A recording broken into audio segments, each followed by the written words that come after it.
ಪದೇ ಪದೇ ಬಾಲ ಬಿಚ್ಚುತ್ತಾ ಇದ್ದಂತಹ ರೌಡಿ ಶೀಟರ್ಗಳ ಬಾಲ ಕಟ್ ಮಾಡುವಂತಹ ಕೆಲಸವನ್ನು ಕೋಲಾರದಲ್ಲಿ ಪೊಲೀಸರು ಮಾಡಿದ್ದಾರೆ.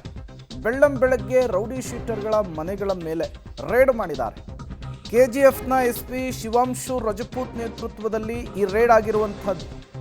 ಕೆಜಿಎಫ್ನಲ್ಲಿ ಆಕ್ಟಿವ್ ಆಗಿರುವಂತಹ ರೌಡಿಗಳನ್ನು ಮಟ್ಟ ಹಾಕುವುದಕ್ಕೆ ಈ ಆಪರೇಷನ್ ಅಂತೆ ಸುಮಾರು 5 ಇನ್ಸ್ಪೆಕ್ಟರ್ಗಳ ನೇತೃತ್ವದ 10 ತಂಡಗಳಿಂದ ರೌಡಿ ಶೀಟರ್ಗಳ ಮನೆಯನ್ನು ತಲಾಶ್ ಮಾಡಲಾಗಿದೆ. ಕೆಜಿಎಫ್ ಹಾಗೂ ಬಂಗಾರಪೇಟೆ ನಗರದಲ್ಲಿ ಈ ಶೋಧ ಕಾರ್ಯಾಚರಣೆ ಆಗಿರುವಂಥದ್ದು. ಇಬ್ಬರು ರೌಡಿ ಶೀಟರ್ಗಳ ಮನೆಯಲ್ಲಿ ಆಯುಧಗಳು ಪತ್ತೆಯಾಗಿದೆ ಅನ್ನೋದು ಗೊತ್ತಾಗ್ತಾ ಇದೆ.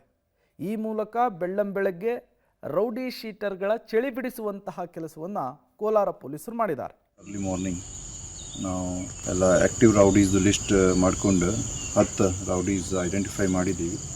ಅವರ ಮನೆ ಮೇಲೆ ಸರ್ಚ್ ಮಾಡಿದ್ದೀವಿ.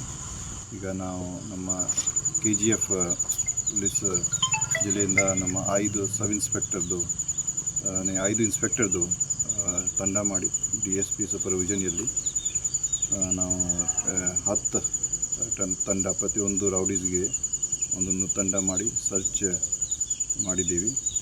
ಇಲ್ಲಿ 2 ರೌಡೀಸ್ ಮನೆಯಲ್ಲಿ ನಮಗೆ ಇದು ಆರ್ಮ್ಸ್ ಸಿಕ್ಕಿತ್ತು.